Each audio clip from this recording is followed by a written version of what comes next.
Po, të gjitha ato që i tha Shkodrani në studio, pajtohem me gjitha ato, por megjithatë për mua, më shumë faj, nëse mund të themi pakës më shumë faj, ka lëvizja vetëvendosje, sepse ta propozosh të njëjtin kandidat, për sa seanca tani që po ndodhin, mua më duket disi e pa kuptim. Tani është në vullnetin e deputetëve ta votojnë apo të mos votojnë apo të abstenojnë. Ata të gjithë po shkojnë pra në seancë, mirë po nuk po pajtohen me këtë propozim.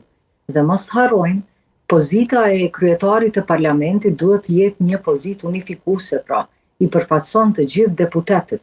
Nuk mund të reduktohet në atë pozicionin se është vetëm një moderator në farë mënyre, por i përfaqëson të gjithë ata. Prandaj, unë nuk po e kuptoj lëvizjen vetëvendosje, se si ajo ende vazhdon me të njëjtin propozim. Të them të drejtën po e kuptoj, sepse e di pse edhe po e bën, por si këtë që e sjellि Shkodrani në paqe, si nuk po mendojnë për qytetarët, për problemet që i kanë me të gjitha ato që po ballafaqohen, mirë po që ja janë tekur në këtë person dhe nuk dëshirojnë ta ndrojnë. Arsyet pse ata mendoj që e mbajnë të njëjtin person, e para është që nuk dëshirojnë ta përjetojnë këtë si një humbje të parë nga ish opozita se ja që hoqën dorë, sepse ju kujtohet kur u bë verifikimi i mandateve, komisioni megjithatë pranoi ta tejkaloj atë ngërç duke i marrë të mirëqena deklaratat e personave që e përfaqësonin vetëvendosjen se i kanë vënë ndërheqje. Dhe lëshuam në mënyrë që mos të bllokohemi aty. Dhe tani më duket që lëvizja vetëvendosja edhe këtu po dëshiron në një farë mënyre ta korrë një fitore se ja, propozimi jon përkundër gjitha këtyre kundërshtimeve kaloi. Por është shumë e thjeshtë.